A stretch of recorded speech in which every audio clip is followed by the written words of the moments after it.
Donc salut à tous, c'est JK, on se retrouve aujourd'hui pour la première vidéo de la chaîne.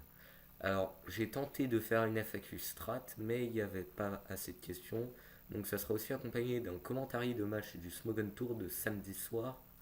Le premier round que j'ai joué en black and white, et qui était très drôle, donc vous comprendrez pourquoi je l'ai choisi. Du coup, passons aux questions. Donc on a une question de Shuen, de Jotaro Joystar et de Johan. Donc tout d'abord la question de Jotaro Joestar. Quel est d'après toi le meilleur Pokémon défensif? Alors, comment dire, ça dépendra beaucoup de votre équipe. Après, en overall, si je devais me faire un avis, ça serait Toxapex, donc Prédastérie, et Ferrothorn, donc Noisier, parce que Toxapex a la possibilité de se soigner et à Régénérateur, donc il y a des meilleurs talents du jeu. Et Noisier, parce qu'il a vraiment un excellent double type, qui peut pas se faire empoisonner, qui a des résistances extrêmement importantes et qu'il a accès à Vampigraine. Alors, la deuxième question, la question de Johan. Ma question, quel est le meilleur Pokémon non Uber sur Rosa? Pareil, ça dépend, mais une fois de plus, si je devais me faire un avis, ça serait. Il y aurait trois Pokémon, donc Clefable, Keldeo et Landorus. Clefable et Keldeo parce que c'est des Pokémon qui peuvent vraiment faire une game à eux tout seuls. Et Landorus parce que Landorus on peut l'utiliser partout. Donc la dernière question de Shuen, qu'est-ce que le V? Quelles sont les meilleures compétences par type? En quoi la nature d'un Pokémon influence les combats? Peut-on battre une team construite à travers plusieurs parties de différents jeux avec une équipe constituée seulement de Pokémon d'un seul jeu? Alors qu'est-ce que le V? Le V en fait c'est des points de stats qu'on peut obtenir en entraînant son Pokémon, et donc 4V est égal à un point de stat au niveau 100. Euh, donc, euh, Quelles sont les meilleures compétences par type?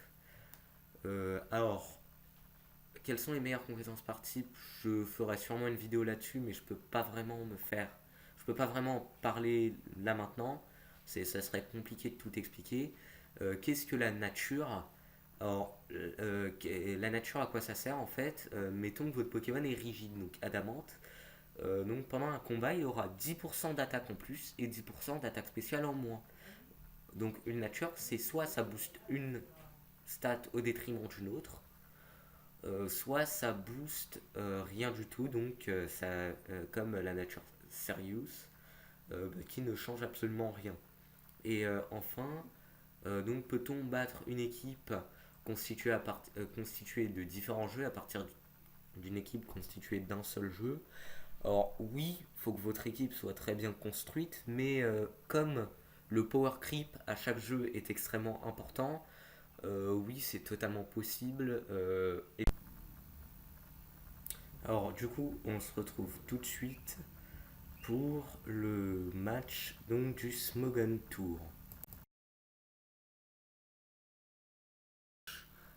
Alors le petit logo de Chrome qui arrive en haut, et alors voilà. Premier Miss Hydropump, je pose mes Steels Rock. Euh, Deuxième Miss d'Hydropump, je mets un crunch, ça reveal qu'il est pas défensif physique.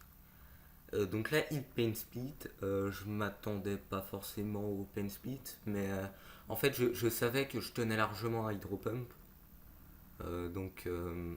Parce que j'ai une répart bulky. Euh,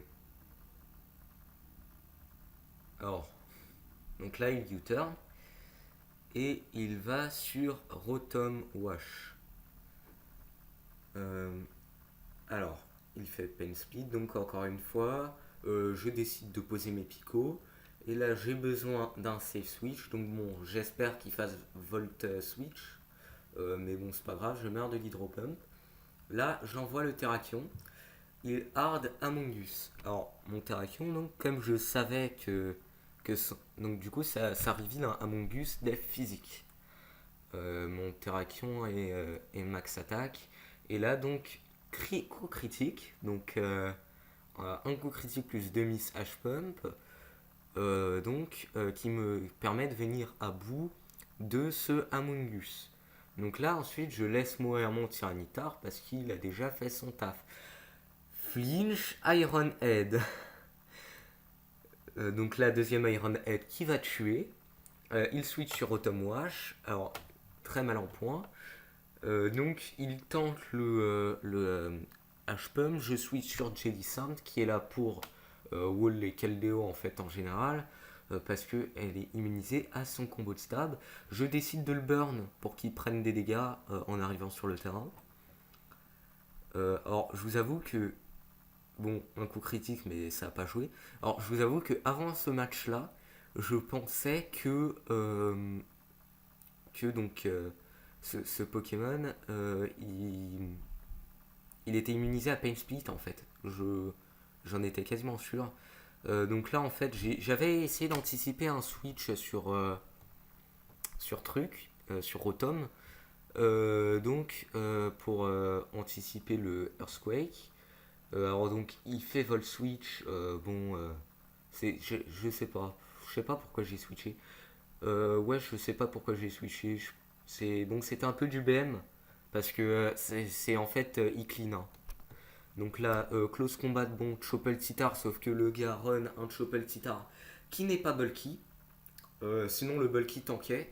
Le bulky tient, hein, quoique je suis pas sûr. Mais à mon avis, il tenait largement. Et là, le clean, Scarf Terrakion, mes deux Scarf qui tiennent, Scarf Terrakion et Scarf Excadrill. Ce Terrakion qui a vraiment fait la game, très puissant ce Pokémon, donc je mettrai le Poképass de la team en description. Et donc c'est la fin de cette vidéo. Salut!